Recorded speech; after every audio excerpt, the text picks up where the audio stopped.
Accrediting Excellence, the international authority for professional coaching and mentoring, proudly presents Both Sides of the Coin.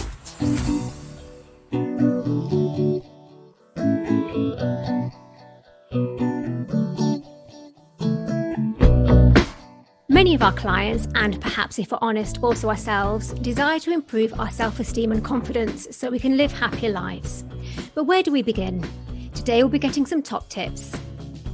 Welcome to Both Sides of the Coin, a podcast produced by the IAPC&M. We're a leading accreditation body, and our aim is to increase public confidence and to raise industry standards by enforcing a rigorous accreditation process that ensures the quality of professional coaches and mentors.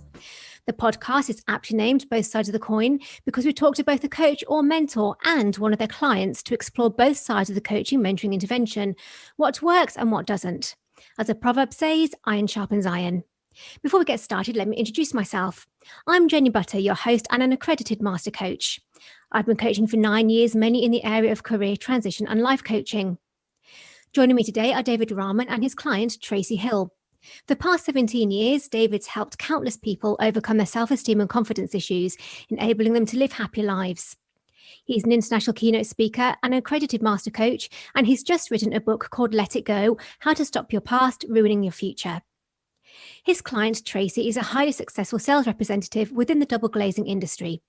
She realised that her anxiety and low moods were affecting both her work and personal relationships. So she decided to work with David to overcome her mental and emotional challenges. Welcome, both of you. Good morning. Morning.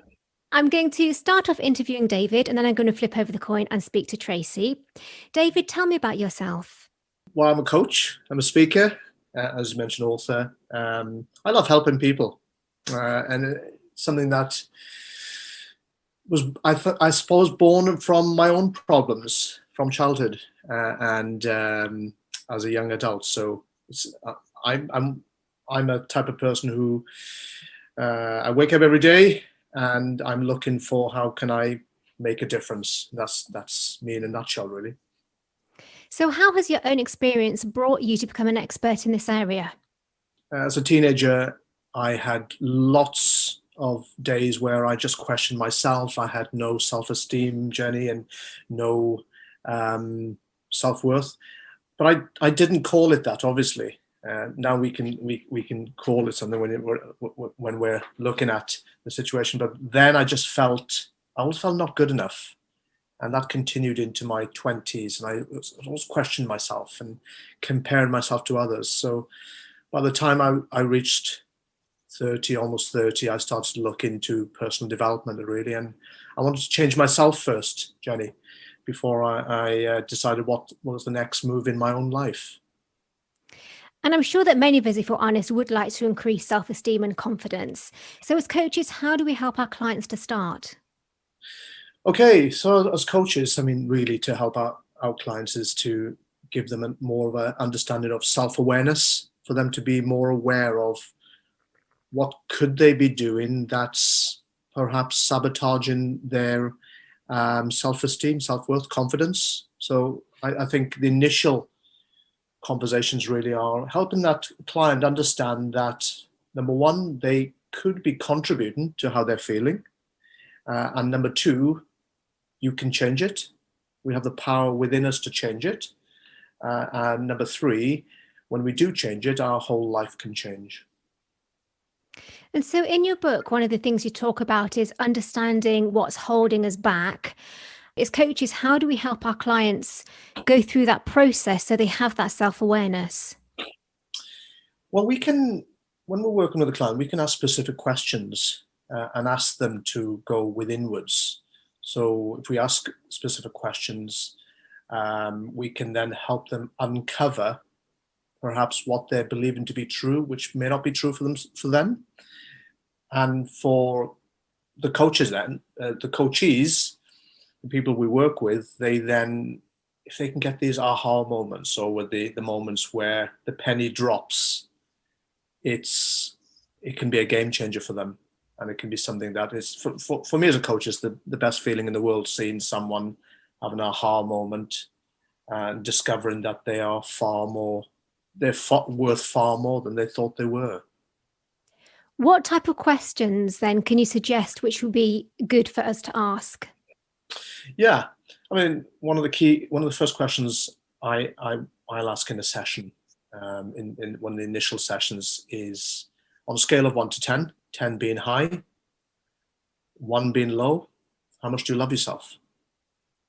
And what number comes to mind? And often you get a client. The clients can be, they look at me, and I can see the smile on their face, and for the first time to anyone in their life, they're telling someone actually how they feel about themselves.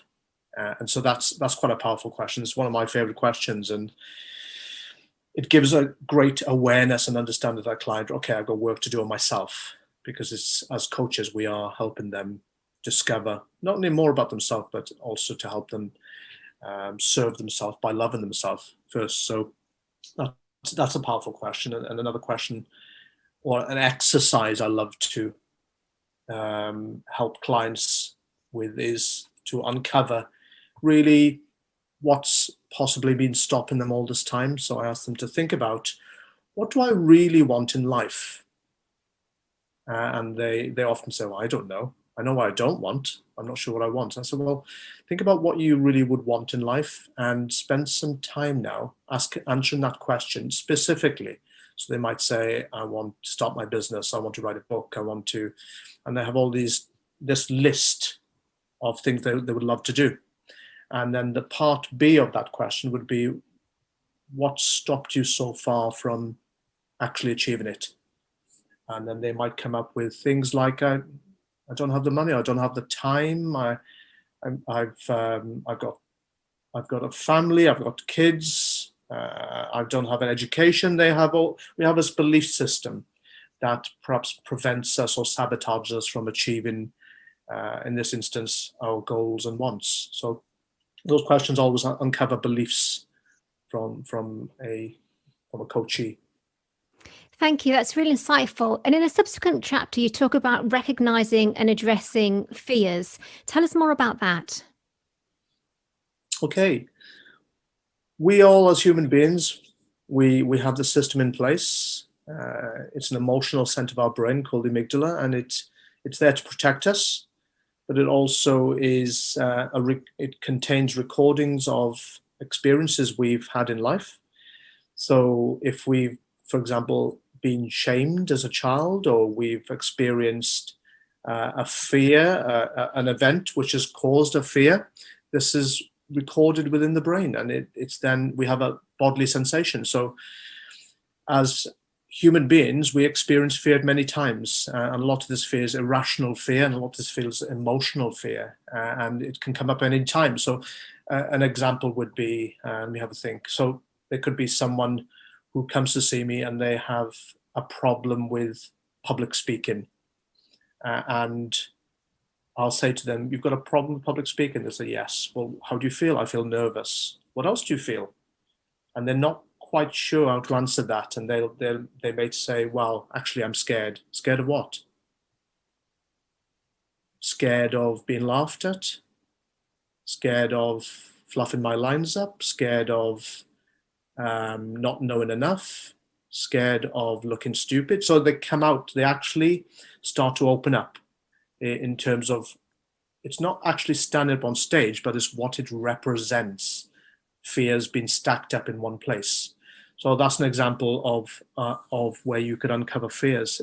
You might have someone else who arrives and says, well, I keep having relationships which don't last the course of time.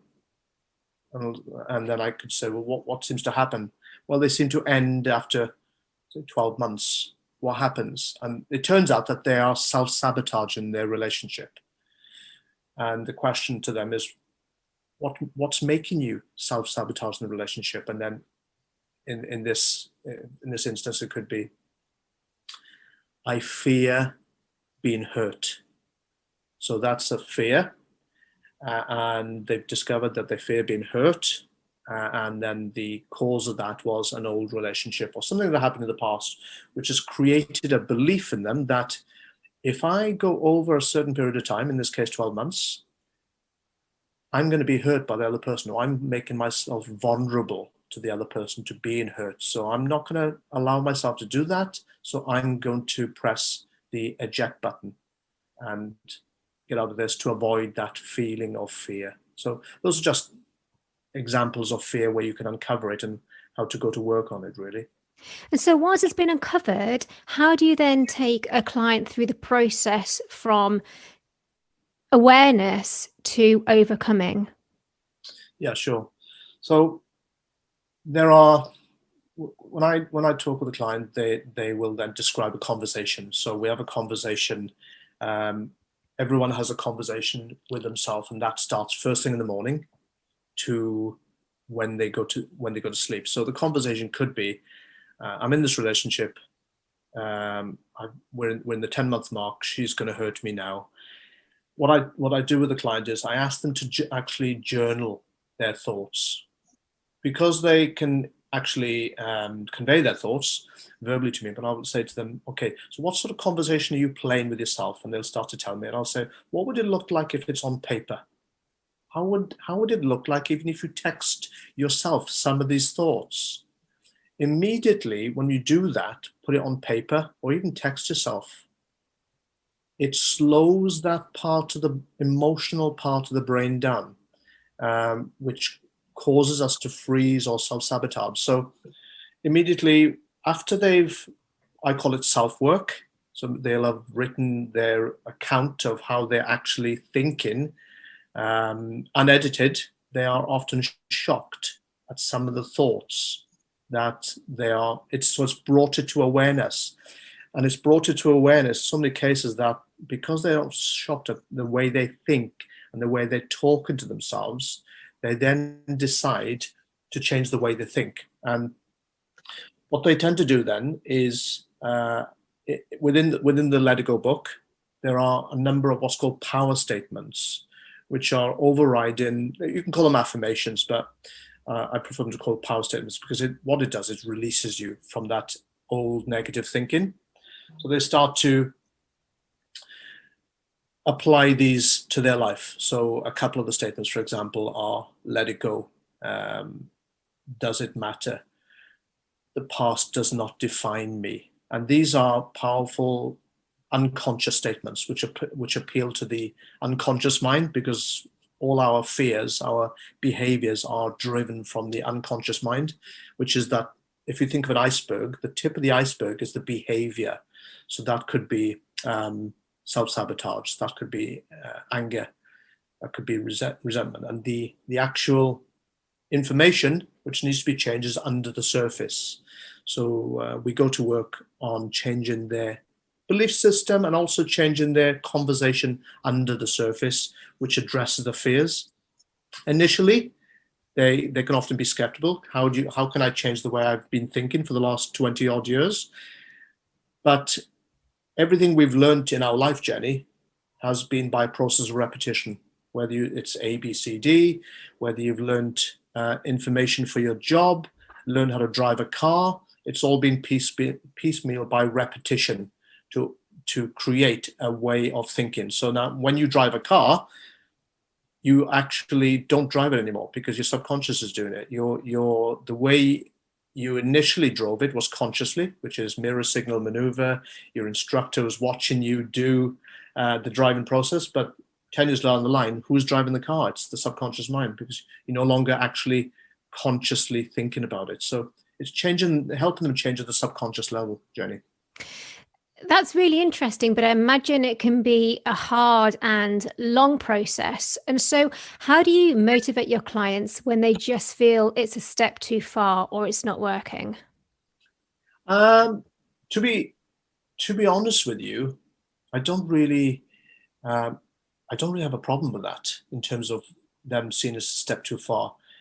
When I work with clients, it's usually a case of they trust me. So I think with a good coach, when you are with and you have this energetic connection with your client, and they trust you, and you actually intimate that, okay, I know what's going on here. I know I can help you. this is the toolkit which you can use. We're going to go through this. When they know you've got a recipe, what I'm trying to say is when they understand there's a recipe involved, and it's going to take, for example, often I would say to a client, it's going to take 3 months to make a particular shift. More than likely, they're invested in the process of change. And I don't really, to be honest with you, I don't really have a problem with motivation when it comes to clients. That's great. Thank you so much. I'll ask Tracey about her motivation now as I flip over the coin and speak to her. Tracey, welcome to Both Sides of the Coin. Please tell us about yourself. So I am a mum, first of all, and I am a sales lady for a double glazing company based in West Sussex. I've been in the double glazing industry for about 25 years now, and met up with David when I was going through a bit of a difficult patch when we relocated to Swansea. And so just going back to what David and I were just talking, really interestingly about motivation and, keeping on track over a 3-month process. How did you find that? I think keeping a journal was a massive help. As David rightly stated, by actually putting pen to paper and seeing your thoughts and the associated emotions that generated written down gave a new perspective to it. So that was really helpful. And I'm full of energy. I'm quite a high energy person, which is good in some respects, not always in others. But David has got a lot of energy. And so I was naturally drawn to that. That's quite motivational. Lovely. Please, can you give us an example of how the work that you did with David transformed your life? It gave me as David described it, the toolkit to deal with different scenarios that arose where my issue was anxiety that was overwhelming the way I was working and my relationships at home with both my children and my husband. And so being able to have the tools to kind of not necessarily stop any potential negative thoughts, they would still arise, but be able to deal with them in a constructive way that dissipated the fear that was normally associated with those thoughts. So he gave me a strategy in effect. And in a way it makes you see the light, and again that going back to writing it down again, when it's written down you can see that thoughts that you thought were all a bit silly, when you read them on paper they make them more manageable. And how did the change in you impact on your work and those around you? The change when I changed from so the anxiety was kind of like quite paralyzing at times, so because I'm in sales and that's very much performance led, being able to go back to my normal sparkly self translated in terms of work to be much more productive and much more successful, and from I am the mum, so I feel like I'm a bit of the anchor of the family unit, organising the husband and the children. And that again translated into being able to have a happier household. What final thing would you like to say to coaches who are working with clients such as yourself to help them get the best out of you? I think the thing that drew me to David in the first place was having a very clear understanding of how I was feeling. And I've had coaching in the past and didn't feel that I gained a lot. And I'm not blaming the people I went to, but David ticked my box, if you like, because he'd experienced what I was experiencing. So because his level of understanding was so great, and the way that his format was so easy to understand, that I had a massive aha moment, as he put it.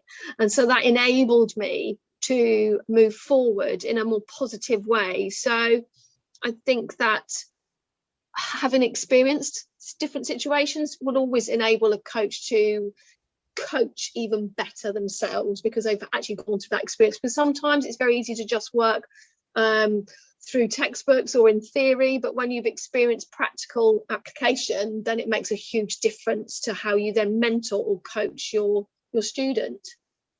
What great insight and what great tools you both shared with us today. Thank you so much, David, and thank you so much, Tracey. If you would like to find out more about working with David, then he can be contacted at David-Rahman, that's RAHMAN.com. And his book, which I'm reading and I think is great, is Let It Go, How to Stop Your Past Ruining Your Future. And it can be purchased at Amazon as well as within other bookstores. We're confident that anyone who attains an international authority for professional coaching and mentoring accreditation will be among the very best that the profession has to offer. So if you're someone who's interested in having some coaching or mentoring and want to find an accredited coach, mentor or training provider, or if you're a professional who's interested in becoming accredited, then please go to our website, coach-accreditation.services. And finally, if there's a topic that you would like me to cover on future episodes of Both Sides of the Coin, then I would love to hear from you. My email, jenny.podcast@coach-accreditation.services. Bye for now.